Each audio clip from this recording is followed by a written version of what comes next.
Et dans mon lycée aussi, j'avais 2-3 vendeurs du coup de Coca, Red Bull, Capri Sun. Je faisais mon petit bénéf, etc. Bah c'est là que j'ai commencé un peu le trading à côté. À 18 ans. C'était quoi tes chiffres? Honnêtement, entre 6 000 et 9 000. À 18 ans, genre. La question que tout le monde se pose, t'as fait quoi avec ce bénéfice? J'ai investi du coup en trading futur sur Binance à l'époque. Comment t'as connu le trading, tu sais toi? J'ai regardé sur internet comment devenir riche. Ah oui, attends, en octobre 2022, j'ai acheté 3 BTC. 3 BTC. J'ai acheté Et il 3 était à BTC. combien? 17 000 $. Et après, bah du coup, ça a explosé et jusqu'à maintenant, du coup, je gère 2,8 millions financés. Mais qu'est-ce qui t'a réellement motivé? C'était tout simplement le respect des gens. Les personnes qui sont pas rentables, c'est parce qu'ils se font chier et ils veulent trader. Yes les gars, aujourd'hui on se retrouve avec Yanis, un ami à moi, donc ça va être lui qui va m'interviewer. Alors je sais pas si cette vidéo va sortir sur ma chaîne YouTube ou sur sa chaîne YouTube, mais voilà, il va m'interviewer, il va me poser des questions, etc. Comment ça va Yanis? Ça va très bien et toi frérot? Ouais, nickel, hein, tu connais comme d'hab. Hein. Je viens de faire un stop loss sur le gold en plus. Magnifique. Alors vas-y, pose-moi toutes tes questions, tout ce que t'as préparé, tout ça. Déjà frérot, ça fait vraiment plaisir de m'avoir invité sur ta chaîne, merci beaucoup. Pour ceux qui ne te connaissent pas, est-ce que tu peux te présenter? Moi c'est très simple, trader depuis 5 ans maintenant. J'ai l'habitude de dire 4 ans, mais en fait non, ça fait déjà un an que je dis 4 ans, donc ça fait 5 ans, du coup l'âge de mes 15 ans. Trader Profirm, déjà de base pendant 3-4 ans j'étais trader Profirm. L'année dernière, mois d'août, juillet-août approximativement, du coup j'ai commencé fonds propres. Là du coup j'ai eu une ascension de malade, donc ça m'a permis du coup de vraiment mon patrimoine, d'évoluer mon patrimoine. Mais sinon vraiment trader Profirm et pas de trucs bizarres sur les réseaux, pas de vente de formation, pas de trucs affiliation crypto ou des trucs comme ça, tu vois. Trader sur mon coin. Ah là, je me suis lancé sur YouTube il y a 2 mois, tu vois, tranquille quoi. Et donc, je vis à Dubaï, je sais pas, tu vois, normal quand trader basique. Je gagne pas 1 million par mois, mais j'arrive quand même à assez bien gagner ma vie, entre guillemets, pour vivre expatrié. Ok, super. Du coup, là, c'est très bien, etc. ce que tu fais. De plus en plus de personnes te connaissent sur les réseaux. Comment, en vérité, t'as connu le trading? C'est d'où t'es venue cette idée? Déjà, en fait, avant de commencer par les trading, je pense qu'il vaut mieux commencer d'où je viens et qu'est-ce que je faisais, etc. Tu vois, un peu ma mentale quand j'étais petit. Alors moi, il y en a beaucoup, du coup, ils vont regarder cette vidéo, ils vont se dire, vas-y, le mytho. Mais en plus, j'ai des preuves, hein, j'ai des preuves. On était en 5e, j'étais en voyage à Strasbourg et j'avais toujours envie d'argent. Tu vois, j'étais quelqu'un, en fait, qui voulait vraiment... J'étais pas comme les autres, tu vois, et il y en avait beaucoup, ils m'insultaient de clochard à l'époque. Et il y en a beaucoup, ils m'insultaient de... tu vois, je sais pas, c'était... Il y avait un terme, là, je sais pas, tout le monde disait le bon coin ou le bon... je sais pas, en gros, j'étais le bon coin, tu vois. Enfin bref, j'étais en 5e, du coup, on était allé à Strasbourg et tu sais, c'était la mode des unspinner à l'époque. Je crois que c'était un spinner. Et du coup, il y avait tout le monde qui voulait. Donc, tu vois, il y avait les gens... Un spinner, déjà, on était au collège. Bah ça oui, remonte vraiment beaucoup, ça. De malade. Et du coup, en gros, c'était quoi? C'était en mode tout le monde voulait un spinner. Et il y avait un mec qui en vendait là, tu sais, devant la cathédrale de Strasbourg, qui en vendait, tout le monde le voulait. Moi, j'y étais allé avec 30 euros. Qu'est-ce que j'ai fait? J'ai dit au mec, vas-y, je te prends pour les 30 euros, je te prends un maximum. Et j'ai dit à tout le monde, n'achetez pas de un spinner, je vais vous faire un meilleur prix. Et donc, dans le bus, après, au retour, j'ai vendu le spinner et j'avais transformé les 30 euros en 110 euros. Donc, tu vois, c'était. Mais pour en 5e, c'est déjà énorme. Révélation, choc. Et en fait, c'est quand j'ai raconté à ma mère et en voyant, parce que moi, j'avais pas trop j'étais content de gagner de l'argent, mais j'avais pas trop. Tu vois, à l'âge là, t'es pas trop mature. Et quand je l'ai dit à ma mère, tu vois, j'ai vu dans ses yeux. Déjà, elle m'a disputé parce que c'est illégal, entre guillemets. Dans ses yeux, au fond d'elle, je le voyais, c'était fier, tu vois. Ok, ça marche. Mais la question que tout le monde se pose, t'as fait quoi avec ce bénéfice? Après, j'avais toujours mon petit business, tu vois. Genre, je vendais des bonbons, des pains au chocolat. Je crois que je me rappelle les mercredis matins, tu vois, il y avait des gros pains chocs. Donc, j'allais chercher les pains chocs et je les revendais au collège. Tu vois, je faisais des petits trucs comme ça. Voilà, c'était juste pour me payer les bonbons, tu vois, c'était juste pour me payer ma graille, tu vois. Après, du coup, lycée, j'étais toujours dans cette mentale. Et ce que j'ai fait, c'est que du coup, j'ai vendu un peu de tout, hein, vraiment de tout, des parfums, plein de choses. J'ai vendu des Capri Sun, des Red Bull, D'où le surnom Le Bon Coin. Ouais. En fait, t'étais l'homme à tout faire, à tout récupérer, à tout vendre. Et les gens, ils allaient un petit peu te voir. Mais en fait, je comprends pas parce que du coup, dans la vie, tu sais, c'est très simple. T'as envie d'acheter quelque chose, tu vas regarder sur Le Bon Coin, tu vois, quand t'as pas trop d'argent, tu vas regarder là-bas et tu cherches. Et les gens, ils ont pas cette mentale. Moi, au lycée, je me rappelle, je prenais des photos du Le Bon Coin, je remettais dans ma story des fois. Bon, il y en a beaucoup, ils vont m'insulter d'escrocs, mais du coup, c'est le business.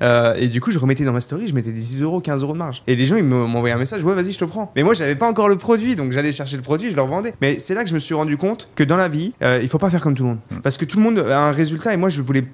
Maintenant, on va parler trading après par la suite. Je parle juste vraiment de moi, comme ça, les gens comprennent. Je voulais vraiment pas être comme tout le monde et je voulais vraiment être différent. Et j'étais différent parce que ma vision de l'argent, ma vision de la vie, c'était pas ça. C'était vraiment, du coup, faire différemment. Je me suis toujours senti peut-être un peu plus smart, tu vois, dans les ventes de trucs et tout. Après, voilà, ça veut rien dire, mais voilà. Et du coup, boum, je rachetais, je revendais, etc. Les Red Bull, moi, je me rappelle, il y avait 3 lycées. Je peux pas dire le nom, etc. Mais il y avait 3 lycées. Moi, j'avais un revendeur. On parle pas de ce que tu penses, hein. On parle de Coca, de Red Bull et Capri Sun, frérot. J'avais un revendeur revendeurs. Et ça, pareil, les revendeurs, ils auraient pu en acheter eux à métro et les revendre. Mais non, les gens, il leur faut de l'aide. Tu vois, ils peuvent pas. Il y en a certains, ils pensent pas à. La majorité, en tout cas. La majorité pense pas à la logique, aller chercher moins cher, quoi.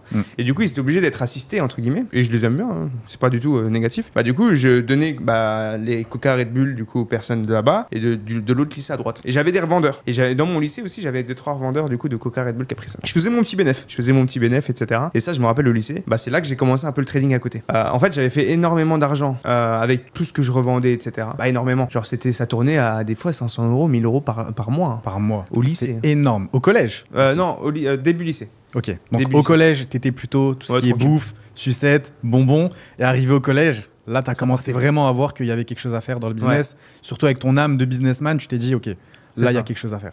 Et je revendais aussi les AirPods. Tu sais, les AirPods que tu chez 20 balles, que tu revendais 90. Je faisais même un système de parrainage. En gros, quelqu'un me ramenait un client, soit il avait une boîte d'AirPods gratuit, soit il avait 20 balles gratuits. Pas mal. Ça fonctionnait, ça cartonnait. J'ai fait ça. Et après, bah, du coup, j'ai fait un maximum d'argent. J'ai investi, du coup, en trading futur sur Binance à l'époque, parce qu'on pouvait trader, du coup, avec levier sur Binance. Avant que ça soit supprimé par la loi européenne. Ouais, c'est ça. Et du coup, j'avais mis 3000 $. C'est pour ça que quand je vois les gens commencer en trading, là, ils me disent, je vais commencer avec 100 $, je rigole, tu vois. En plus, j'avais 15 ans. Tu vois, genre, il y a des mecs de 30 ans, ils disent, ah bah non. Tu vois. Et moi, j'avais mis 3000 $. Bon, finalité, est-ce que j'ai bien fait de les mettre? Je regrette rien, mais je les ai perdus en une semaine. Alors, j'étais monté à 12 000 $. Bon, tu vois, levier de 100, je traçais des supports résistance. Ok, mais comment est-ce que tu as connu le trading avant justement de te lancer dans cet écosystème et de mettre justement tes billes? Honnêtement, comme ça. Comment t'as connu le trading, tu sais, toi? J'ai regardé sur internet comment devenir riche. Il y avait le dropshipping, il y avait le trading, il y avait la crypto-monnaie. La crypto-monnaie, le trading, bah c'est intimement lié les gars. Et le dropshipping, beaucoup trop compliqué, beaucoup trop de sites internet, de clients à droite à gauche. Moi, c'est pas quelque chose qui me plaisait directement. Ouais. Je me suis lancé directement dans le trading. Moi aussi, je me suis toujours intéressé au dropshipping, aux trucs là et tout. Mais c'était la mode à l'époque. Ouais. Et je sais pas, ça me tentait pas, tu vois. Parce qu'il y avait le truc en mode, c'était pas déjà du business, on voyait pas des gens. Moi c'est soit en gros, je fais du business, soit si j'étais pas dans le trading, c'était business porte à porte ou des trucs comme ça. Business physique. Business physique. Ok. Genre où je voyais les gens et tout. Sinon, trading, c'est très bien parce que je vois personne, il y a personne qui me fait chier. Dropshipping, ce qui me faisait chier, c'est. Bah, déjà, j'avais 15 ans, donc déjà, en fait, c'est assez compliqué, tu vois, déjà de faire une société, machin. Tu vois, Et après, bah, du coup, non, trading crypto, je sais même pas trop parce qu'à 15 ans, on sait pas trop. Trading crypto, donc j'étais monté, du coup, j'ai fait une grosse montante. Je traçais mes supports résistance, mais j'étais. Tu sais, quand on est débutant, on peut faire plus de gains que quand on est expérimenté des fois. Parce qu'on n'a pas peur de perdre et on sait pas ce qui peut nous arriver. Donc, on va prendre un levier x20, boum, ça va monter, boum, ok, on encaisse. Et jusqu'au jour où en fait on monte jusqu'au jour où on perd tout. Et c'est là que une grosse claque parce que j'avais même pas 16 ans et là je perds plus que 10 000 euros, donc plus une année de SMIC. Tout ce que tu avais récolté avec tes petits business. Tout ce que j'avais gagné en mettant du coup les sous que j'avais mis en trading crypto. Donc là du coup j'ai pris une claque. Après bah, je me suis formé etc. Et là j'ai connu les profirmes. J'avais moins de 18 ans donc forcément il y en a qui se trouvent des excuses, ouais, bah, j'attends d'avoir 18 ans avant de se lancer en profirme, ou il y en a du coup qui se lancent en profirme, du coup qui vont demander à des amis, à de la famille, etc.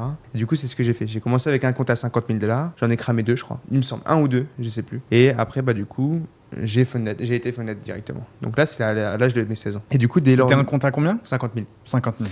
Et du coup, dès que j'étais financé. T'as pas voulu commencer avec un petit compte? 5 000, 10 000? Non, déjà 50 000, c'est déjà petit. Hein. Ouais. 50. Toi, je regrette rien. Tu penses quoi des personnes qui commencent par exemple avec un compte à 10 000? Chacun son truc. Ok. Chacun son truc. Genre, je sais pas, je trouve que c'est inutile, tu vois. Mais après, chacun son D'accord. truc. Je juge pas. Chacun fait son truc. Moi, 50 000, même 50 000, en vrai, c'était petit, mais je trouve que ça va. C'est un bon. C'est un bon compromis. Bah, surtout que j'avais 15 ans, tu vois. Là, j'aurais, à l'âge de 20 ans, je commencerai pas avec un compte à 50 000, je commencerai peut-être avec un compte à 100 000, 200 000, 300 000. C'est mon avis. Je trouve que c'est plus simple de valider. Je trouve que c'est plus simple de faire des profits sur un gros compte que sur un petit compte. Et moi, c'est mon avis personnel. Moi, tu me donnes un compte à 50 000, là, il est cramé dans 2 jours. Tu me donnes un compte à 200 000, là, il est financé, je fais des payouts. Genre, je sais pas. Je trouve que c'est plus simple. Et du coup, bah, voilà, j'ai fait du coup un payout sur un compte à 50 000. Et là, comme tu le sais, du coup, mon expérience, c'était vraiment faire pas comme les autres. Moi, je pouvais pas retirer sur mon compte bancaire, j'avais pas de compte bancaire. Tu vois, genre, j'étais full crypto. Donc, du coup, je retirais sur mon compte crypto. Et qu'est-ce que j'ai fait? Je rachetais des comptes. Tout le temps. Je rachetais des comptes. Et là, du coup, j'ai pu un peu scaler. Avant d'avoir 18 ans, je te jure, j'étais déjà bien. Et après, bah, du coup, je vais t'expliquer jusque maintenant. Et après, du coup, on parlera trading. Vraiment, ça marche. Mais dans tous les cas, tu as répliqué le fait d'avoir mis de l'argent de côté pour après acheter d'autres choses quand tu avais ton petit business. Et après, tu as répliqué ça par rapport aux propres firmes pour aller chercher un plus gros capital. Ouais, parce que le trading fonds propres, j'avais essayé. Moi, je me rappelle, même quand j'étais financé, même quand je faisais des payouts et même quand j'étais rentable en propre firme, quand je mettais 500 euros, 1000 euros, 2000 euros sur un broker, ça finissait cramé. Pas parce que du coup je ne sais pas trader, mais parce que je pense que moi j'ai aussi un petit... Moi tu vois, psychologiquement, tu vois, je suis un petit gambler quand même. Pas sur les profirmes parce que j'arrive à être normal sur les profirmes. Dû au gros capital que les Ouais. confirment l'effet de levier. Mais en broker, je suis un gambler. Genre là, c'est juste l'année dernière que du coup, là, j'ai réussi parce que je vais t'expliquer après. Et après, bah, du coup, à l'âge de mes 18 ans, moi, du coup, bah, je suis parti de chez moi. Ma mère, de base, elle voulait pas trop. Boum, bah, tu vois, quand tu montres un peu des résultats, tu vois, des résultats financiers que tu as gagnés. Ok, la question que tout le monde se pose. À 18 ans, c'était quoi tes chiffres? Honnêtement, sans vraiment pas gonfler, mais même peut-être en dessous, entre 6 000 et 9 000. Ok. À 18 ans, genre. Genre, c'est stylé, tu vois. Ouais. Et il y en a beaucoup, ils vont dire menteur, menteur. Non, c'est juste la réalité, tu vois. Genre, mais sans vraiment gonfler, peut-être même en dessous, il y a des mois, mais en moyenne, si tu prends sur un an. Parce que tu vois, il y a des mois où j'avais peut-être. Moi, je crois que mon meilleur mois à l'époque, c'était 17 000 $. Et du coup, si tu. 17 000 $ à 18 ans. Oui, mais, Ok. mais ça, c'est une vérité. Le mois d'après 17 000 $, j'ai pas fait de payout. Ok. Parce que j'ai reçu 17 000 $, j'étais comme un ouf. Et là, du coup, le mois d'après, j'ai pas fait de payout, j'avais mis les comptes en down. Donc, tu vois, en fait, c'est en moyenne, ouais, je pense que j'étais entre 5 et 8 max, Ok. à 18. Et après, de mes 18 à mes 20 ans, il y a eu Une ascension une ascension de malade. fulgurante. Mais de malade. Genre 17 ans et demi. 18 ans, là, ça commençait déjà à augmenter. Et genre mon année de 18 à mes 19, je te parle. Mais mon année de 18 à mes 19, c'est là que j'ai explosé. Parce que du coup, il y avait l'arrivée de beaucoup de prop firmes. Il y avait l'arrivée des prop firmes HFT. J'en ai profité aussi du coup pour faire des payouts, etc. de mon côté. L'époque où il fallait saisir cette opportunité, je m'en souviens, je me suis régalé aussi à ce moment-là. C'était trop simple. C'était trop simple. En fait, c'était trop simple. Genre, tu mettais 1 000 €, t'avais un compte funded direct. En plus, du coup, les prop firmes en général, ils payaient au moment-là. Les prop firmes Tellement il HFT. y avait du flux. C'était magnifique. C'était magnifique. Et là, j'ai explosé. J'ai commencé à investir. Ah oui, attends. C'était en octobre 2022, j'ai acheté 3 BTC. 3 BTC. J'ai acheté Et il 3 était à BTC. combien en 2022? 17 000 $. 17 000 $. Il y avait eu le gros bear market à ce moment-là. On écoutait à la radio, sur TF1. Attends. Le Bitcoin est mort. Attends, je peux pas avec le téléphone là, mais là sur la vidéo, je vais vous mettre un screen de ma story à la une. Je crois que c'était 22 octobre 2022, un truc comme ça, octobre 2022 ou septembre 2022. J'avais acheté 3 BTC. Un peu moins ou un peu plus, je sais plus exactement. Moi, je m'en souviens, il était allé au niveau des 15 500. Ouais, Je m'en souviens, avec la c'était chute en FTX. novembre. Ouais. Il y avait une grosse chute avec la. Voilà, exactement. FTX, c'était n'importe quoi. Et en Et fait, c'était l'opportunité. Et à ton jeune âge, tu l'avais déjà saisi. ouais, mais en fait, le truc, c'est que quand les gens, en fait, j'ai toujours fait l'inverse des gens. Tu vois, quand les gens, je sais pas, à l'école et tout, j'ai toujours fait l'inverse. C'est très simple. Tu sais que 95% des gens, ils ont des résultats que t'as pas trop envie d'avoir. Je ne juge pas du tout. Chacun fait ce qu'il veut. Moi, j'ai juste pas envie d'avoir les mêmes résultats. Donc, pourquoi je vais faire les mêmes actions? Et c'est tout simple. Tu fais l'inverse des gens. Tu fais pas la même chose que les gens. Et en fait, c'est juste ça, la vie. Genre, si je pourrais donner une leçon de vie, c'est genre juste ne pas faire comme tout le monde. Parce que tout le monde a le même résultat, qui est très bien, hein. Sincèrement. C'est très très bien. Je ne juge pas. Je veux pas avoir ce résultat. Donc, ce que je fais, c'est que je fais pas ce qu'ils font, tu vois. C'est tout simplement ça. Il y en a, ils se posent des questions et tout. Non, c'est juste ça. Ok. Et du coup, ouais, j'ai acheté du BTC à fond et tout. Et après, j'ai explosé, genre du 18 à 19. Après, moi, je suis venu, à mes 19 ans, moi, je suis venu février à Dubaï. Ok. Février à Dubaï. Ta première fois à Dubaï? Première fois à Dubaï. Je détestais Dubaï. J'avais une optimisation fiscale qui était très très bien en France. Je détestais Dubaï. Parce que quand je voyais du coup sur les réseaux le genre de personnes qu'il y avait à Dubaï, vas-y, à perte. Je suis venu à Dubaï en février. Je suis reparti. 2 semaines après, je suis retourné à Dubaï. J'ai Ok. fait ma société. Pourquoi? Parce que c'est une dinguerie. Genre, c'est trop bien Dubaï. Genre, la sécurité. En fait, c'est plus même la simplicité des choses. Je parle pas de fiscalité. Parce qu'en fiscalité, en France, tu peux avoir une optimisation fiscale. Et en plus de ça, tu peux avoir un levier bancaire beaucoup plus important qu'à Dubaï. Parce que le levier bancaire, tu peux en avoir dans tous les pays. Mais en France, tu as un levier bancaire énorme. Et du coup, même au niveau, pour être riche en patrimoine sur 30 ans, 40 ans, je suis sûr que je pourrais être plus riche en France. Mais pour être riche en patrimoine sur les 2 prochaines années, à Dubaï. Parce que, voilà. Mais c'est pas pour la fiscalité, c'est juste pour le train de vie, la facilité de la vie. Et genre, je sais pas, c'est trop bien. En plus, même les contacts, c'est cool. T'as des relations un peu plus cool. Ouais, Dubaï, c'est incroyable. Et après, du coup, ça a explosé. Et jusqu'à maintenant, du coup, je gère 2,8 millions financés. Attention, pour ceux qui ne s'y connaissent pas trop, c'est pas 2,8 millions qui m'appartient. Je peux pas les retirer. Je voudrais bien. Mais c'est 2,8 millions du coup de sociétés que je gère moi perso. Et du coup, en fonds propres, ça, j'aime pas trop le dire. Ça commence à faire des chiffres assez conséquents. Et voilà, je suis pas là pour me la péter non plus. Mais en fonds propres, du coup, je gère assez bien. Toutes les personnes qui sont dans ma communauté privée, ils le savent, mais c'est cool. Ok. Et là maintenant, tout le monde se pose cette même question. 2,8 millions, c'est magnifique. Combien est-ce que tu fais par mois en termes de pourcentage? Parce qu'on va pas parler en euros, on va pas parler en pips. Je vais dire en euros. Ok. Parce qu'en fait, il y a des comptes où je fais 3%, Ok. des comptes où je fais 4% et des comptes où je fais 0%. Sur des 2,8 millions, en fait, je divise mon patrimoine propre firme, je divise mes capitaux propre firme par 8 comptes. Et je traite seulement sur 8 comptes, mais qui recopient du coup sur différents comptes. Ok. Et donc, des fois, il y a des groupes de comptes où il y a 3 comptes. Non, il y a 3 groupes de comptes qui sont en perte actuellement. Et il y a le reste qui sont en gain entre 0 et 2%. En fait, en règle générale, avec mon capital actuel, je fais entre 30 000 et 50 000 dollars par mois brut. Pourquoi brut? Parce que du coup, il y a le copier à payer. Tu vois, tout ça, ça se compte. C'est notre La propre firme, le partage de bénéfices. Le partage de bénéfices, etc. En fait, tout ça, nous, en fait, c'est un business. Genre, c'est du chiffre d'affaires. On déduit après nos charges, etc. Bon, je suis à Dubaï, il n'y a pas trop d'impôts. Voilà quoi. Mais tu vois, on déduit après. Et donc, entre 30 et 50 000 brut en propre firme. Après, du coup, j'ai beaucoup d'invest, j'ai mon fonds propre, tu vois. S&P 500. Pareil. Moi, je sais qu'il y a beaucoup de personnes qui te connaissent aussi parce que tu n'es pas juste un trader qui partage des signaux, tu partages aussi des investissements et vraiment une lecture financière, une éducation financière qui est intéressante. Est-ce que tu peux nous en dire un petit peu plus? Ça, là, on va parler trading juste après. Après, on va parler trading, je pense que c'est plus important, mais vraiment, moi, je ne suis pas celui sur les réseaux qui a gagné le plus d'argent. Je ne suis pas celui qui fait énormément d'argent en trading. Bon, 30-50 000, il y en a, ils vont me dire t'es dans une autre réalité. Oui, je suis dans une autre réalité, je suis dans la réalité d'ici.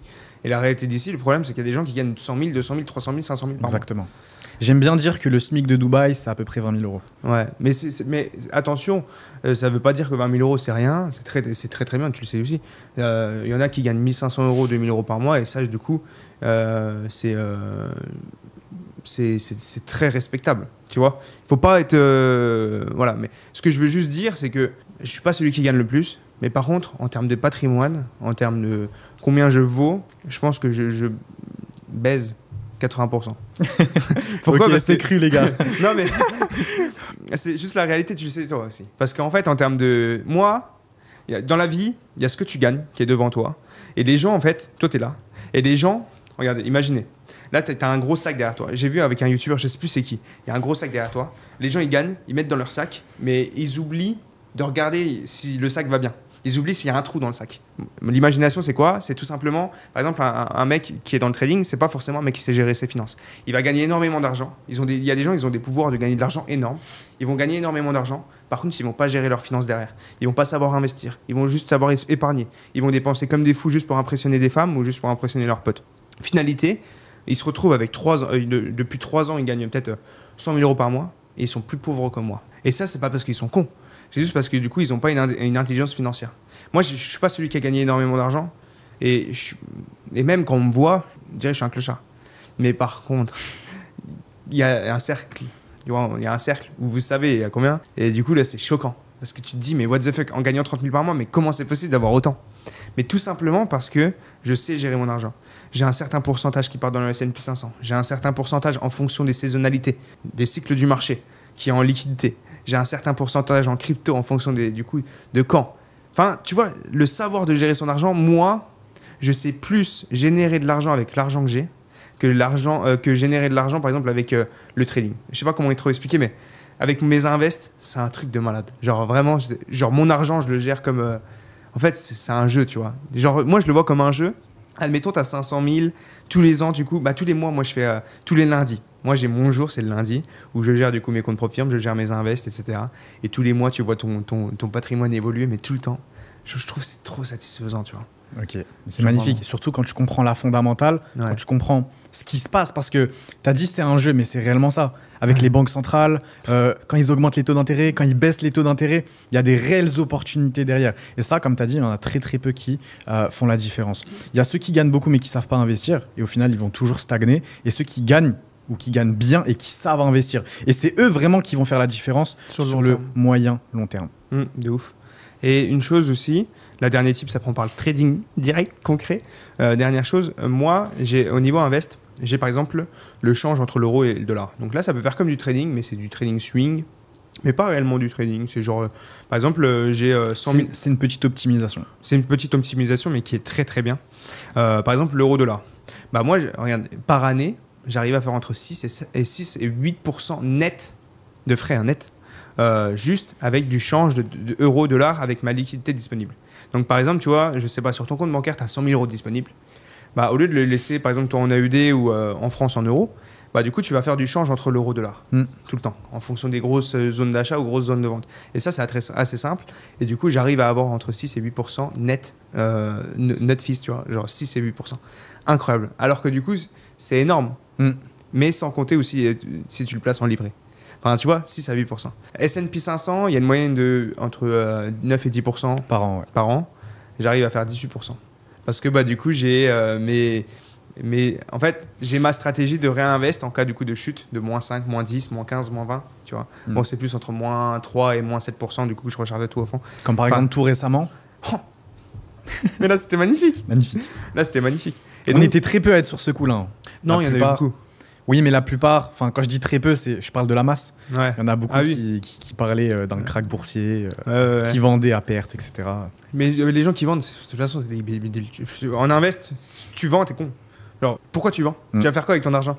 Tu vas le laisser sur ton compte, ça change quoi, tu vois? Tu vends à perte en plus? Enfin, c'est logique. En bref. Et du coup, voilà, j'arrive à gérer un peu mes finances comme ça. Et oui, Profirme, c'est mes salaires. Profirme, c'est ce que je me verse. Et fonds propres, bah, du coup, c'est pour l'évolution de mon patrimoine, fonds propres, quoi. Ok, donc c'est comme ça que tu fonctionnes. C'est ça. Donc voilà. Donc j'ai un peu tout expliqué normalement. Avant de parler trading, un point qu'on va souligner. Depuis petit, tu fais du business un petit peu à droite, à gauche. Mais qu'est-ce qui t'a réellement motivé? T'avais une flamme en toi? Est-ce que dans ton entourage, ça faisait déjà du business? Ou peut-être que quand tu étais petit, tu manquais de quelque chose. Au fond de toi, il y a quelque chose obligatoirement qui a fait que tu as voulu directement te lancer dans cette voie. Est-ce que tu peux nous en dire plus pour que nos téléspectateurs en savent beaucoup plus par rapport à toi?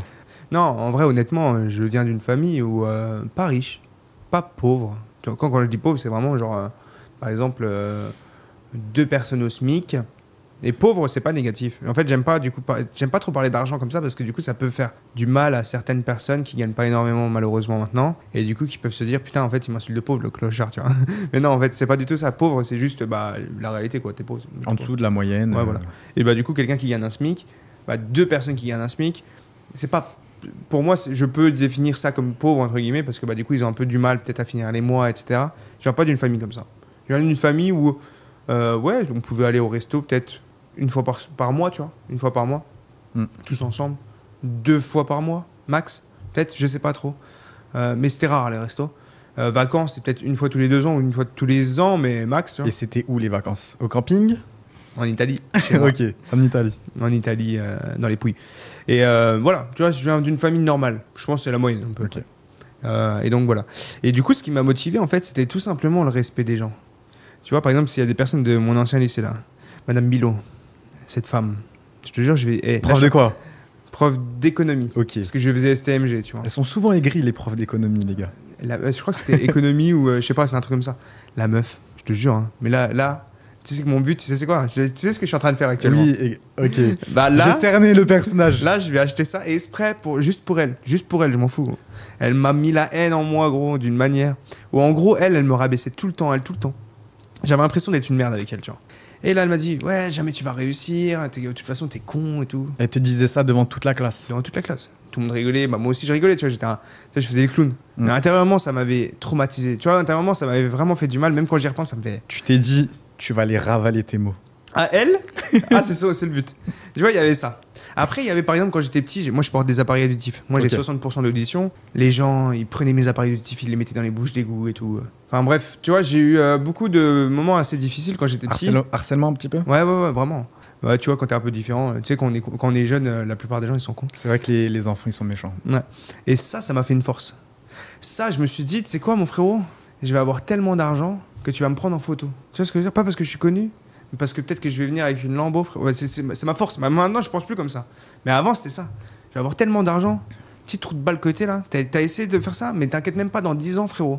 Ça va être qui, tu vois. C'était vraiment cette. Et tu sais qu'il y en a plein à Dubaï comme ça, hein, qui se faisaient lyncher quand ils étaient petits, finalité quand ils étaient grands. Ils avaient une force en eux. Quand ils sont grands, ils ont une force en eux. Tu vois, j'en ai des frissons, frérot. Je sais même pas si on le voit à la caméra, mais quand on parle de ça, quand j'étais petit. Je te jure, je l'ai regardé. Je fermais ma bouche, il me tapait. Moi, je me suis dit, je vais revenir, je vais te montrer, gros. Ok. Je vais te montrer. Et ça, c'était ma force. Et t'avais quel âge? Mais c'est de tout petit à grand. Ok, frérot. donc vraiment, t'as grandi dans ça. J'ai grandi dans ça. T'as cultivé cette haine et cette vengeance en toi. Frérot. Un petit peu comme les mangas, etc. Naruto. T'as cultivé ça. Et après, directement, bah. Et c'était ma plus grande haine. Et même quand les grands, par exemple, quand j'avais 14-15 ans, quand j'avais toujours une mentalité, tu vois, de business, mental investisseur et tout. Quand je parlais de ça avec des grands, des 30-40 ans, qui me disaient, ouais, vas-y, va finir tes études, on en reparle. Ou même quand je parlais à table. Par exemple, quand je parlais à table ou quand je parlais aux grands, quoi. Et que limite, ils m'écoutaient pas, ils préfèrent écouter des grands. Ce qui est un peu normal, tu vois. Même maintenant, quand il y a un jeune de 10 ans qui m'écoute, qui me parle, moi, je l'écoute moins que si. Voilà. Va faire tes devoirs. Tu vois. Et ça, c'était un truc. Je me suis dit, bah, tu sais quoi, toi, tu vas m'écouter quand je serai. Mais tu vois, c'est plein de petits trucs comme ça. Peut-être que c'est des petits trucs à la con, mais moi, mais je voulais pas obéir. Bah, je voulais pas obéir, tu vois, aux profs, etc. Parce que j'avais pas envie. C'est pas parce qu'il y a un problème d'éducation, pas du tout. Moi, j'étais très bien éduqué. Et en plus de ça, tout le monde le disait. Mais c'est pas du tout ça. Mais moi, je voulais que je voulais que quand je parle à quelqu'un, tu m'écoutes. Tu fermes ta gueule, tu m'écoutes. Je voulais ça. Tu vois, genre, vraiment, genre, je suis une merde ou pas? En fait, quand j'étais petit, j'étais vraiment vu comme une merde tout le temps. Okay. Et donc là, ça m'a fait une force de malade. Et donc là, c'est grâce à ça que j'ai jamais arrêté. D'accord. Donc tu as grandi en fait avec ce besoin de reconnaissance. Ouais, de malade. Et en fait, c'est comme un effet papillon, tu vois. Petit à petit, désir ardent, tu as commencé à vouloir rechercher des solutions. Et maintenant... Ouais, la seule solution, c'était pas de grandir. La seule solution, c'était de faire de l'argent rapidement pour que même quand j'ai 18 ans, ils m'écoutent comme si j'avais 40 ans. Et c'est là que je l'ai vu.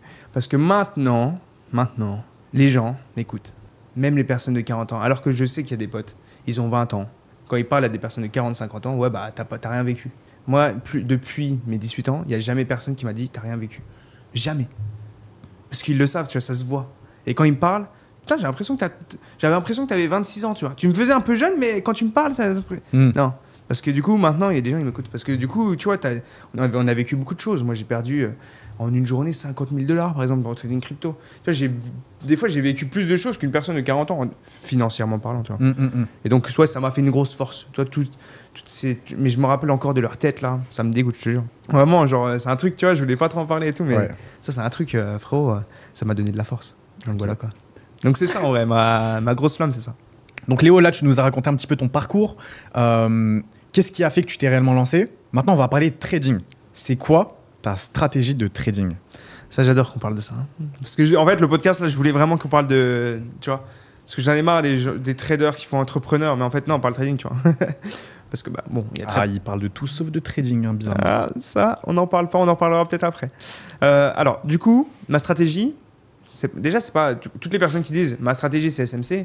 C'est pas du tout ta stratégie, genre c'est des concepts d'analyse. Exactement. Donc le mec, déjà, bullshit. Non, mais en gros, ma stratégie, déjà, c'est ma propre stratégie. Il y a pas de nom. Enfin, c'est ma propre stratégie. J'ai des confirmations d'SMC, ICT, mais tu vois, avec des concepts de SMC, ICT. En fait, c'est juste très simple. Structure de marché order flow. Genre, structure de marché globale. Et après, du coup, j'ai rajouté juste 2-3 liquidités. Moi, si je pourrais définir ma stratégie, c'est simplicité. Et ça, je l'ai compris tard. Hein.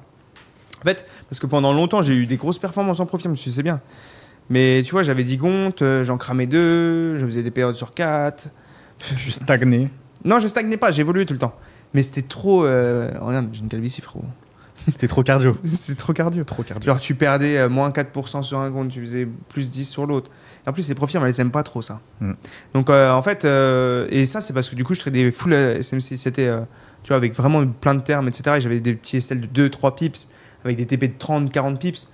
Tu vois, c'était gros TP, tu vois. Avec des petits stop-loss. T'écoutes un petit peu les traders marketing RR de 20, RR de 30. Bah, ah oui, ça, oui. Si t'avais 2 pips de SL. Bah, 2 pips sur l'euro USD, sinon en général, ouais, c'était plus 4, 6 pips, 8 pips, et après, voilà. Okay. Mais oui, en gros, c'était vraiment. Et même moi, je faisais partie de ça, de vendre un peu le truc, ouais, faites 10, 15, 20 RR. Et en fait, du coup, en 2023, début 2023, j'ai eu une autre vision. Et là, en fait, 2, 3, 4 RR, c'était très bien, tu vois. Et augmenter mon taux de réussite. Comme ça, du coup, bah, je gagne plus souvent. Et juste, bah, mon RR moyen, il est 2,46, je crois, actuellement. Je crois que j'ai calculé là, 2,46 mon RR moyen. Ce qui est déjà très très bien. Mais, bah, du coup, ça me permet d'être rentable, tu vois. Ok. Donc, pas besoin d'avoir des RR de 20, de 30 ouais, ça, pour être rentable. Et ça, je le vois vraiment de plus en plus. Depuis que j'ai diminué un petit peu mes risk-reward, parce que toi, tu le sais très bien, je trade aussi avec les concepts ICT. Sur l'or, avec des lots de 0,02, des fois avec mon compte propre, je tapais des 900 € de bénéfices, des lots de 0,02. Donc imagine quand je mettais des lots de 0,5, etc. sur certains swings. Franchement, depuis que j'ai abaissé mon risk-reward et j'ai augmenté mon win rate, c'est beaucoup plus serein. Ouais. Et tu kiffes la vie en vérité. De malade. Tu vois. Genre le truc, c'est qu'en fait, t'as moins de stress, t'es moins impacté sur une série de pertes. Tu vois, parce qu'en vrai, quand tu regardes, tu te rappelles à l'époque, toi aussi à l'époque, des fois on pouvait perdre 5-6 fois d'affilée, tu vois. Et un gars qui rattrape tout, mais c'est pas possible. Psychologiquement, c'est pas possible. Moi, je me rappelle, en vrai de vrai, genre, je parle sérieux, on parle que des bénéfices en trading, par exemple l'argent, la liberté, tout ça. Mais en vrai, honnêtement aussi, c'était beaucoup de psychologie, tu vois. En vrai, je perdais des cheveux, tu vois, genre j'ai des cheveux très très fins, moi. Voilà, je suis allé chez le coiffeur, donc ça va. Mais... Non, mais du coup, je perdais des cheveux, tu vois, genre... J'étais mal, je dormais mal. Putain, quand tu viens de faire 3 stop-loss, tu vas dormir, t'as pas envie de dormir. T'as la boule au ventre. Ouais, vraiment. Parce que du coup, tu te dis que tout peut partir du jour au lendemain, même si t'es rentable, même si t'as de l'argent de côté, même si tout peut partir du jour au lendemain. Parce que c'était un peu... c'était pas du gambling, je peux pas dire ça. C'était un vrai plan. Juste, du coup, je gagnais très peu. Genre 20-30% de taux de réussite, mais avec des gros erreurs. Mais le truc, c'est que c'est pas possible. Exactement. Parce que du coup, ça baise psychologiquement. Il y a des jours où tu es aigri avec les gens alors que tu sais même pas pourquoi. Tu vois, parce qu'en vrai, le trading, quand on regarde, c'est un vrai métier, tu vois. C'est un métier où, en vrai, tu vois, il y a beaucoup d'argent, il y a beaucoup de bénéfices, mais en fait, psychologiquement, des fois, c'est compliqué. Là, actuellement, non, depuis un an, c'est tranquille. Mais avant ça, psychologiquement, c'était très compliqué. Et je comprends les gens, tu vois. Et encore pire, je pense, les gens qui n'ont pas de résultats financiers. Tu vois, des gens qui ne sont pas encore rentables maintenant, qui ont galéré, qui galèrent. Parce que moi, j'ai pas trop connu ça. C'est vrai que moi, j'ai pas trop connu ça. Qui galèrent. Et en fait, qui n'ont pas de résultats, qui continuent. Après, les gens, ils le font exprès. Pourquoi ? Parce que les gens aussi, ils sont débiles. Je sais pas s'il faut que je parle de ça maintenant, mais en vrai, ils le font exprès parce que... par exemple, au lieu de rejoindre des personnes de qualité, ils vont rejoindre des vendeurs de rêves. Et en fait, ils le savent, mais ils le font. Par exemple, au lieu de rejoindre... ils vont payer une formation 3 000 €, alors qu'ils peuvent avoir une formation gratuite. Tu vois, en fait, c'est parce que du coup, les gens, ils sont trop dans l'émotion. Exactement. J'ai remarqué, moi, les gens, ils vont vraiment suivre les personnes qui vont leur dire ce qu'ils veulent entendre. Ouais. Et pas ce qu'ils doivent entendre. Parce que si tu leur dis ce qu'ils doivent entendre, tu vois, il y a un truc qui va coincer. Si tu leur dis vraiment le trading, c'est une question de capital, non, avec 300 €, tu ne feras pas 3 000 € par mois. Et ça, ils aiment pas. Tu vois, ils le savent. Hein. Ils le savent. Intérieurement, ils le savent. Il y a la petite voix, tu vois, la petite voix dans ta tête. Elle leur dit, mais ça bloque. Et ça, je trouve, c'est vraiment dommage. Et les gars, écoutez la petite voix dans votre tête. En fait, le truc, c'est qu'ils sont cons.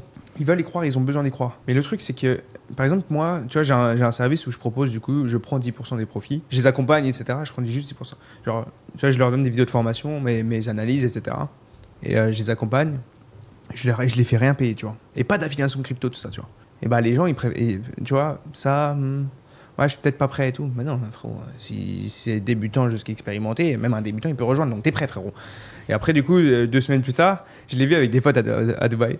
Genre, j'ai des potes, tu vois, ils sont dans le business de l'affiliation, tout ça et tout. Et je vois aussi les personnes qui rejoignent leur groupe. Et là, je vois les personnes qui me disaient ça, ouais, je suis pas prêt et tout. Ils vont rejoindre des groupes. Il y a de la bonne affiliation et de la mauvaise affiliation. Mais ils vont rejoindre des groupes. Parce que j'ai des potes aussi, ils ont des groupes, laisse tomber. Tu vois, je me dis, comment c'est possible de le rejoindre, tu vois. Sans le juger, tu vois, c'est mes potes, ils sont grave cool et tout. Je me dis, what the fuck, tu vois. Et en vrai, après, je reçois un message du mec. Et là, j'ai reçu hier le message. Ouais, j'ai perdu mon capital. Vas-y, le mois prochain, je vais venir vers toi. Je t'avais prévenu. T'as perdu 2-3 semaines de ta vie. Et en plus de ça, t'as perdu 1 000 €. Maintenant. C'est une leçon. Ouais. Et c'est là que je vois vraiment les gens sont bêtes. Mais tu vois, c'est là que je me dis, en vrai, c'est comme moi à l'époque au collège, au lycée. Je voyais des gens, par exemple au lycée, quand je vendais des canettes de coca et tout. Il y a les vendeurs qui étaient dans les autres lycées. Au lieu d'aller au Carrefour, au lieu d'aller au métro acheter, ils passaient par moi. Alors que moi, je prenais toujours le bénéf. Ils sont cons. Pourquoi ils passent pas au Carrefour directement ? C'est là que je me dis que les gens, ils réfléchissent pas, tu vois. Genre, ils vont vers la simplicité.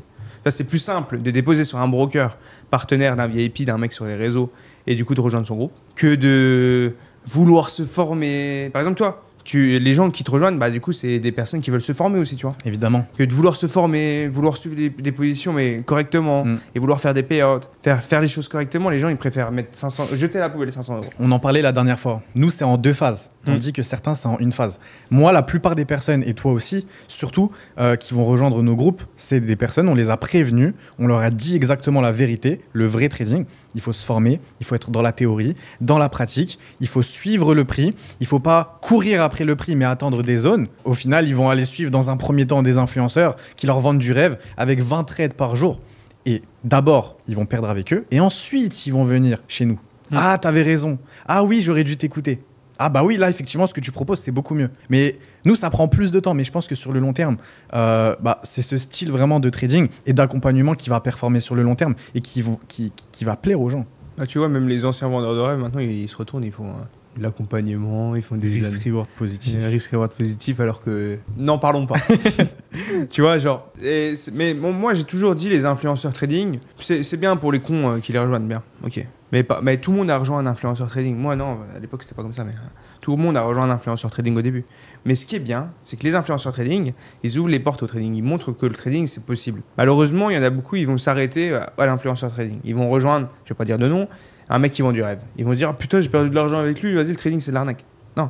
Et il y a 50% des gens comme ça. Et 50% des autres personnes qui vont se dire, non, en fait, c'est pas forcément de l'arnaque, il faut juste trouver la bonne personne. Il faut juste trouver le bon formateur qui va m'aider. Il faut juste que je me forme, peut-être, par exemple, faut juste que je me forme moi-même de mon côté. Et là, du coup, ils vont un peu plus peaufiner. Là, 2 mois après, tu les revois, ils font des périodes pro-firme. Peut-être 6 mois après, par exemple, s'ils font par exemple de leur côté, ils font des périodes pro-firme. Ils commencent un peu à changer de vie, mais quand je dis changer de vie, c'est pas gagner 10 000 euros par mois. Rien que tu gagnes 1 500 euros, 2 000 euros par mois au début avec le trading, c'est déjà extraordinaire parce que t'as pas de patron, t'as pas de client chiant, tu dois parler à personne. T'as envie de dire va te faire foutre, tu dis va te faire foutre. Tu es sur ton téléphone, tu es sur ton ordi, quoi.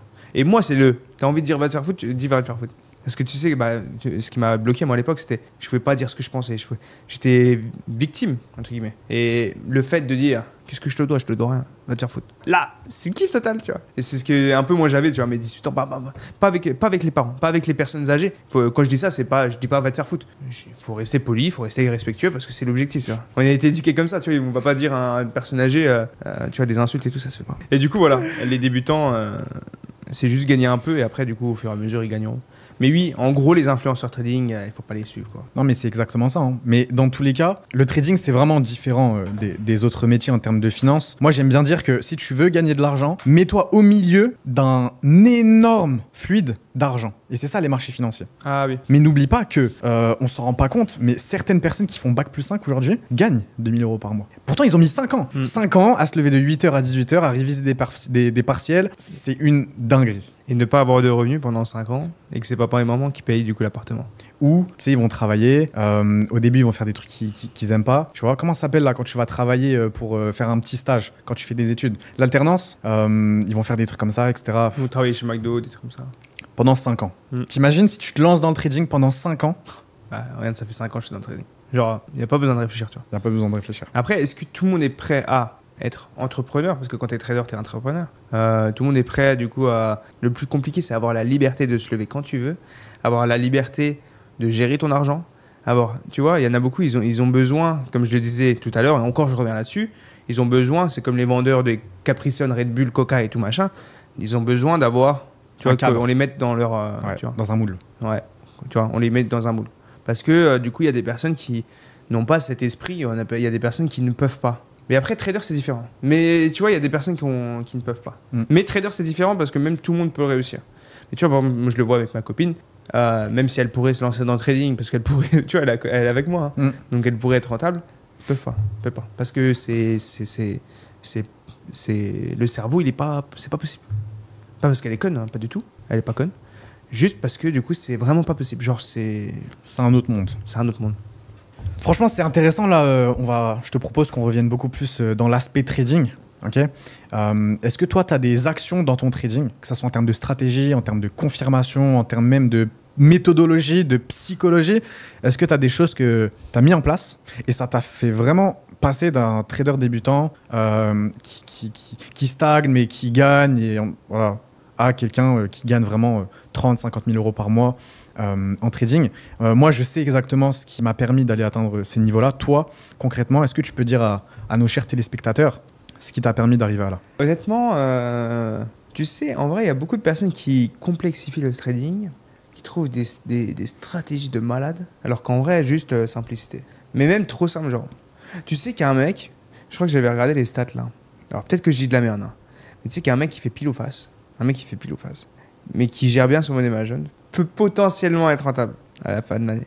Pile ou face, parce qu'en fait, il faut pas oublier que le marché, c'est soit ça monte, soit ça baisse. Là on va peut-être, tout le monde se dit, mais what the fuck, t'es con? Non, c'est vraiment vrai. Non, c'est vrai, j'ai vu quelqu'un aussi, ça va me prendre pour un fou, mais c'est un trader à Wall Street.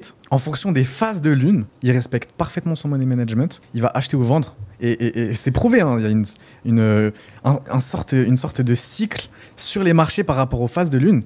Et lui, il trade comme ça. Et il a un bon money management et c'est l'un des meilleurs traders à Wall Street. Tu sais pourquoi? Parce que les gens sous-estiment l'importance du money management. Sous-estiment l'importance de la psychologie. Tu sais, la stratégie, tu sais, c'est simple. Tu sais, pourquoi en fait tout le monde pense ça?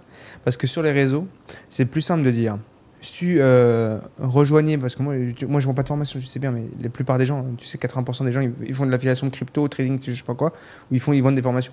Donc ils ont un objectif de parler de nouvelles choses. Sur les réseaux, rejoignez-moi, nouvelle stratégie que vous avez jamais vue nulle part ailleurs. Là, boum. Du coup, c'est une technique marketing pour ramener de nouveaux clients. Contrairement à ça ou rejoignez-moi, je vais vous expliquer un peu le money management et la psychologie pour être rentable en trading.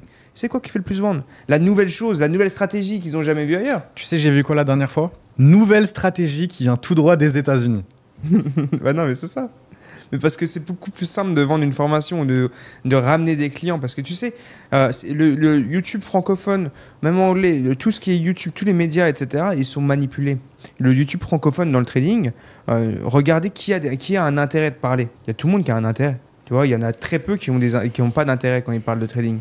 Quand tu regardes, il y a tout le monde qui a un intérêt. Et c'est pour ça que les gens ne réfléchissent pas. Il y a ceux qui vendent des formations. Donc leur intérêt, c'est de dire investis en toi. Attends, la phrase c'est tu veux devenir riche? Investis en toi. Une fois que tu vas investir en toi, c'est bien. C'est bien ça. Et oui, ils ont raison. Même toi, tu le dis. Même moi, je le dis. C'est vrai. Mais tu vois, les vendeurs de formation, ils ont toujours un intérêt de dire investis.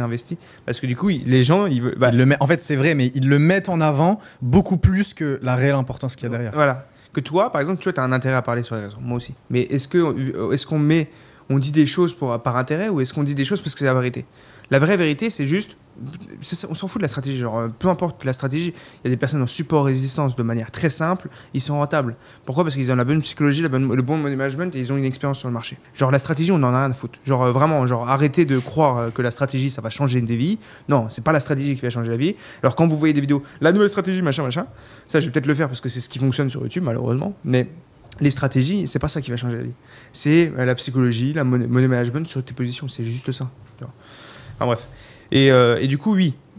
Moi, je peux donner un petit conseil aussi, en plus de trading. Genre sur les réseaux, parce qu'il y a beaucoup de personnes qui veulent se former sur YouTube. Et ils ont raison de le faire. Même si je trouve que c'est un peu bullshit, mais je ne suis pas là pour juger encore une fois. Chercher des personnes qui n'ont aucun intérêt. Et c'est compliqué. Par exemple, moi, mon intérêt, c'est... je vais expliquer. Par exemple, l'intérêt de quelqu'un qui vend des formations, c'est que vous achetez des formations. Quelqu'un qui fait de l'affiliation crypto, c'est que vous rejoignez son exchange crypto ou des trucs comme ça, et que du coup, il touche sa commission. Je dis pas que ces genres de personnes, c'est des escrocs, pas du tout. C'est des très bonnes personnes, ça se trouve, ils sont très bien. Ils ont un intérêt, ils touchent de l'argent avant que vous en gagnez. Ça, c'est autre chose. Et du coup, par exemple, moi, mon intérêt, c'est tout simplement que, voilà, vous me payez pas, je vous accompagne, je vous aide, et uniquement une fois que vous faites des profits, vous me donnez 10% des profits. Ça, les gens, ça va leur casser les bonbons. C'est moins beau. Ouais, en gros, dans 3 mois, tu vas faire de l'argent. Alors, quand t'en fais, tu me donnes 10% de tes profits jusqu'à 3 000 € pour me payer comme si je t'avais vendu une formation, mais paye-moi après. C'est beaucoup plus dur à expliquer que juste de dire paye-moi 3 000. Mais bon, c'est comme ça que je préfère faire. Comme ça, du coup, les clients sont contents. Moi, je suis content. Et voilà. Mais tu vois, je pourrais faire des formations, mais je pourrais gagner des centaines de milliers d'euros en plus par mois, mais c'est pas mon objectif. Mon objectif, c'est vraiment d'avoir une communauté très solide sur les réseaux, de gonfler mon patrimoine. En fait, le problème avec le trading, et ça, je vais aussi avoir besoin de ton avis, est-ce que tu te fais chier? Évidemment. Pour moi, un bon trader, il est obligé de se faire chier. C'est chiant. C'est chiant. Et C'est chiant, pourquoi? Parce que le trading, en vérité, c'est, je dirais, un bon 90% de patience.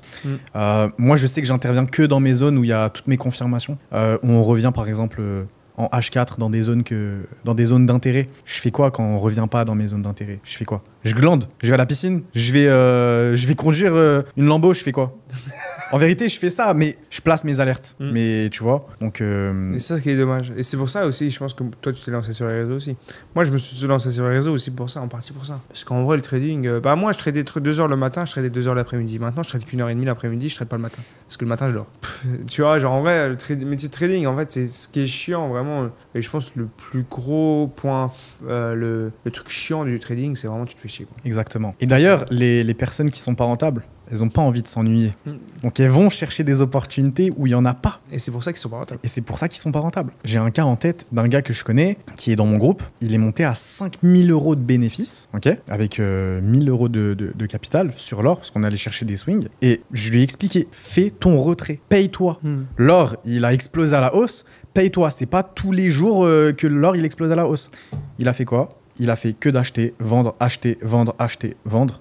Évidemment, sans stop loss. Il a cramé son compte. Les gens aujourd'hui ne veulent pas s'ennuyer. Et je pense que c'est un réel problème. C'est avec TikTok. Mais moi, je suis un accro TikTok. Hein. Moi, je suis Moi, je suis 1 heure par jour sur TikTok. Tu vois, j'ai tu sais, dans les réglages, je me mets 1 heure. Mais en vrai, moi, je me fais. C'est ça le problème, c'est qu'en fait, moi, je me fais chier. Mais je traite pas parce que je sais que dans tous les cas, je vais faire de la merde. Il y a eu une période, il y a 8 mois environ. Il y a 8 mois, là, j'ai eu une semaine. Je sais pas ce qui s'est passé dans ma tête. J'ai tradé comme un ouf. Genre, tu vois, T'as beaucoup tradé? Ouais, j'ai pas suivi trop mon plan. Ok. Bon, ça va, j'ai fait une semaine à 8% sur un compte profirme. Mais sur un compte profirme et sur mon compte propre, j'ai beaucoup. J'ai pas trop suivi mon plan. Mais je sais pas pourquoi cette semaine, il y avait rien qui avait changé dans ma vie. Mais j'ai eu une semaine de folie. Et là, le dimanche, c'est vrai que je me dis, si je continue comme ça, je vais cramer. Je vais faire une dinguerie que je vais regretter toute ma vie. Donc là, du coup, j'ai arrêté. Et c'est pour ça que les personnes qui sont pas rentables, comme tu le dis, et ça, t'as très bien, et ça, t'as raison de le dire, du coup, devant tout le monde, les personnes qui sont pas rentables, c'est parce qu'ils se font chier et ils veulent trader. Ils veulent s'occuper. Et c'est une dose de dopamine, hein, tu sais, de mettre bas et sell. C'est comme le casino. Hein. Parce que les personnes qui sont pas rentables à cause de ça, c'est pas des personnes qui sont pas rentables parce que du coup, ils ont un mauvais plan de trading, etc. C'est parce qu'ils ont une vision du trading comme le casino. Moi aussi, j'ai beaucoup joué au casino dans ma vie. Ça, c'est vraiment pas ma fierté. Et du coup, en fait, quand tu mets 50 € par machine, sur la machine, ça, c'est une dose de dopamine. T'as envie d'avoir le résultat devant toi. Et c'est pareil sur le trading. Ils mettent, ils ont envie. Tu vois, ils voient le rouge, oh, ils voient le vert, oui. Et ce qu'ils font, c'est qu'ils laissent en plus du coup longtemps les pertes. Ils modifient un peu les stop loss pour les mettre encore plus loin. Par contre, les gains, ils font pas ça. Hein. Les gains, impossible. Une fois qu'ils sont à plus 5 pips, 10 pips, 15 pips, est-ce que je coupe? Tais-toi. Non, ils font le contraire, mais typiquement le contraire de ce qu'il faut faire. En fait, voilà, tu switch, trader rentable. T'es trop fort.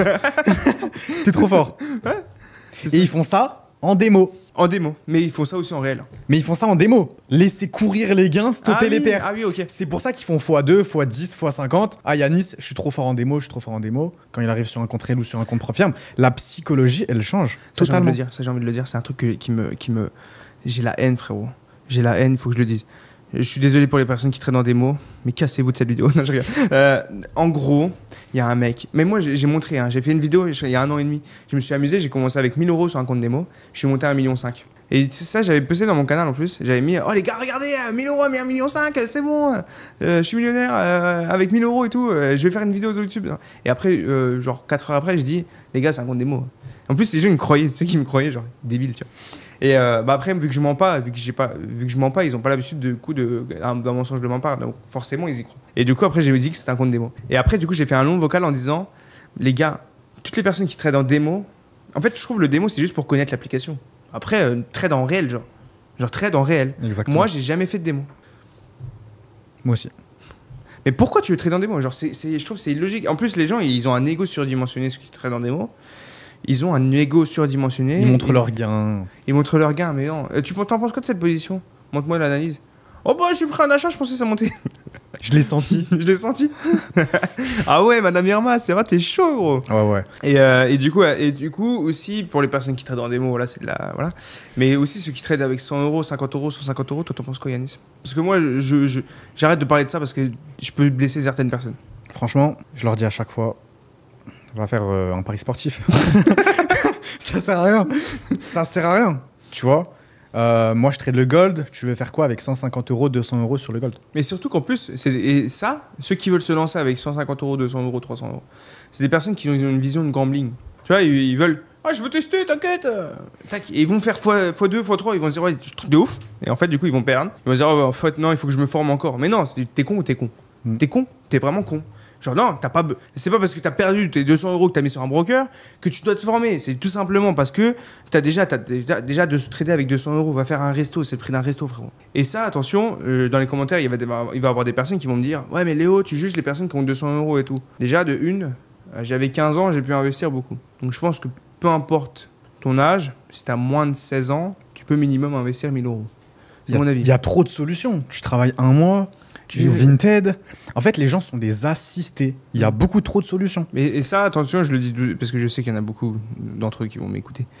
Alors, c'est pas méchant contre vous, mais c'est juste la réalité. C'est genre, ah, c'est vrai, il y a plein de choses. Ou même sans ça, tu vas bosser, quoi. Si tu veux, tu peux. Y a pas si tu le veux réellement, tu peux. Ouais. À part ceux qui sont en Afrique. Oui. À part ceux qui sont en Afrique ou dans des pays un peu, par exemple le Maroc ou les trucs comme ça, le salaire il est plus bas. Mais en France, tu peux, il faut pas arrêter. C'est moi, j'avais 15 ans, j'ai pu investir 10 fois ce que des personnes peuvent investir à Skip. Mais c'est pas ça le problème. Même quelqu'un qui a 200, 300, 300 on met de côté, attend 500.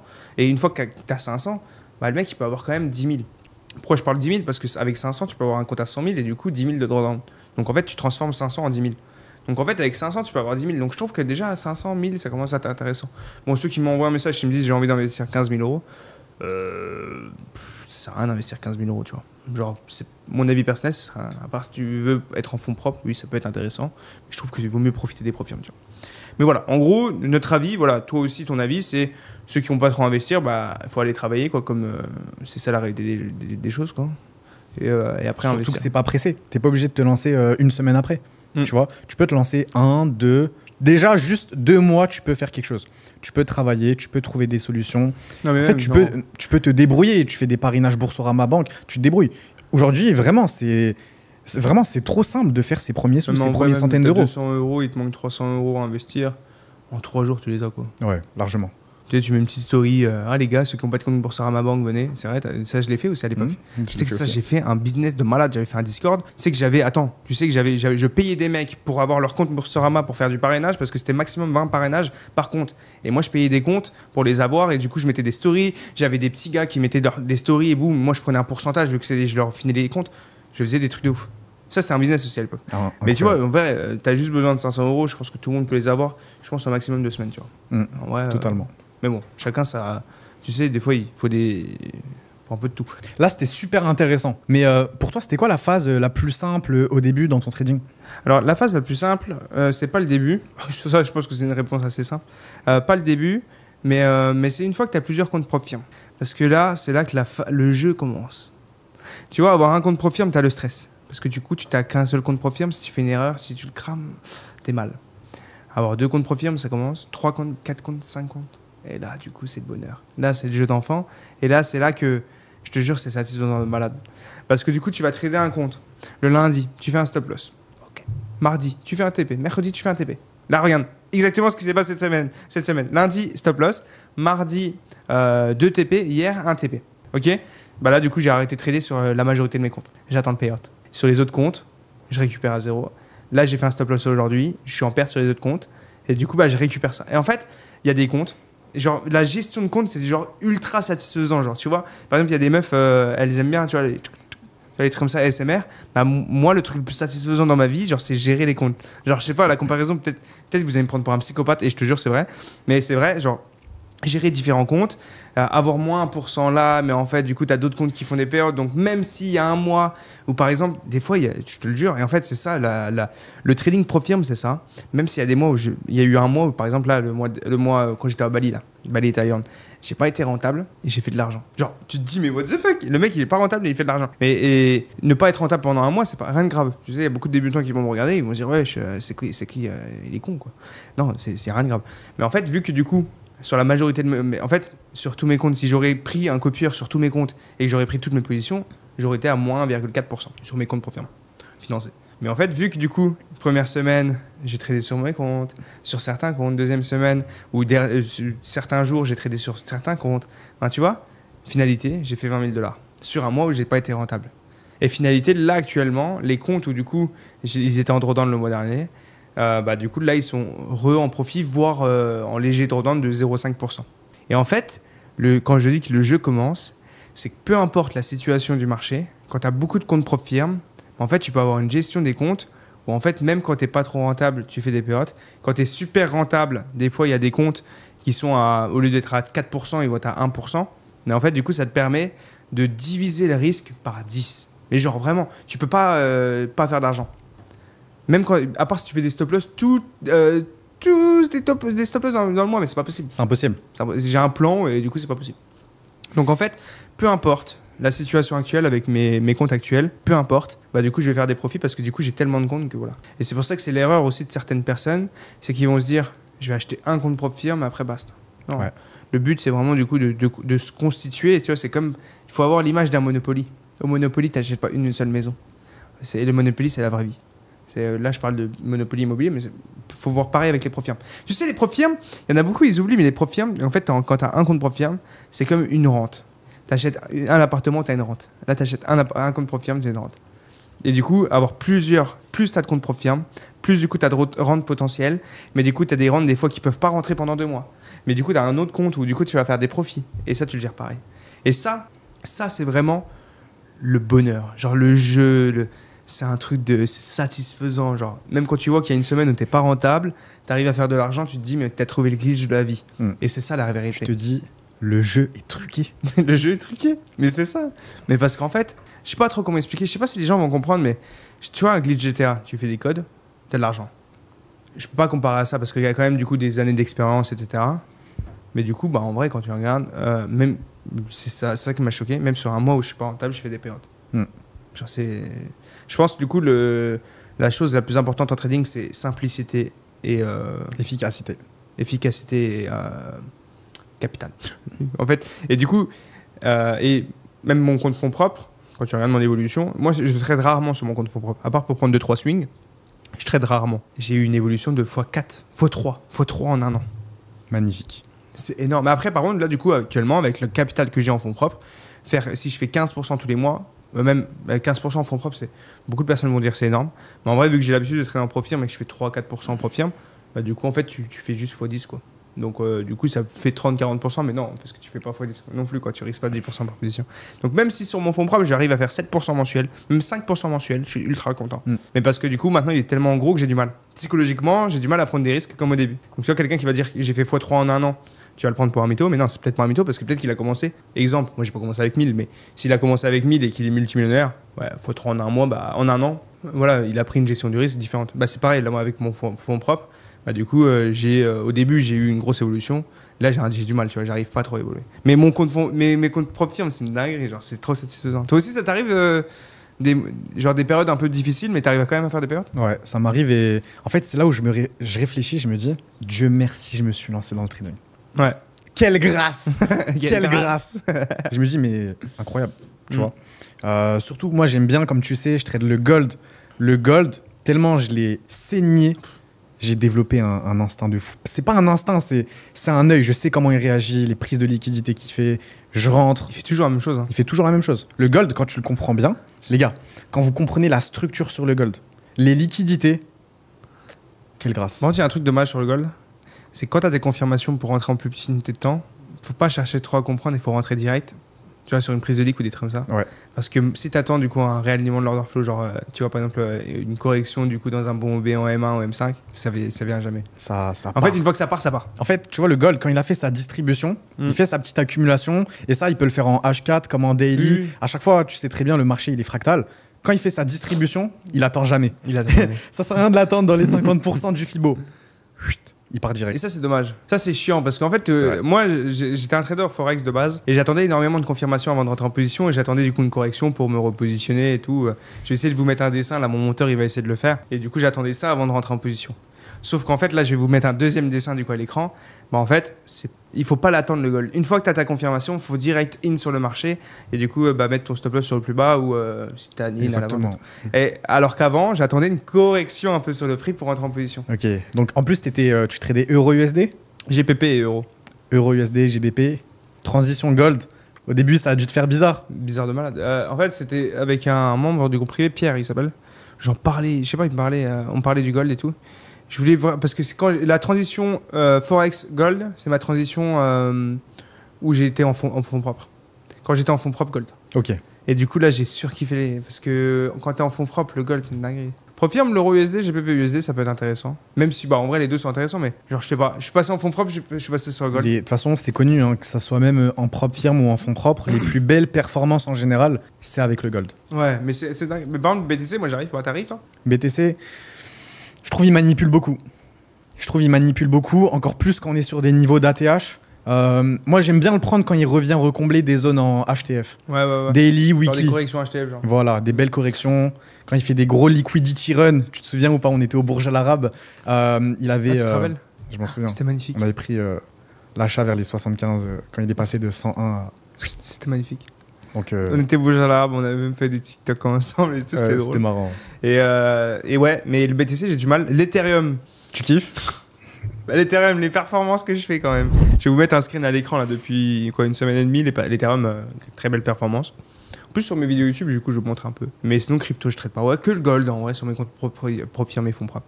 Bon, allez, c'est top. Du coup, cette petite vidéo, j'espère qu'elle vous a plu, les gars. Et du coup, si vous voulez rejoindre l'écosystème gratuit, tout ça, c'est juste mon canal où je poste des fois mes analyses, j'aide un peu des gens, etc. Des fois, je donne des petites leçons aux petits cons. Par exemple, du coup, des personnes qui n'ont pas trop la psychologie, boum, je vais faire un vocal pour vous expliquer. C'est important de pas caresser les gens dans le sens du poil. Ouais. Je pense que. Moi, je suis cash, moi. Ouais, c'est important d'être cash. Hein. Peut-être ça va pas plaire à certaines personnes qui ont de l'ego, mais. C'est pour eux que je dis ça. C'est pour eux.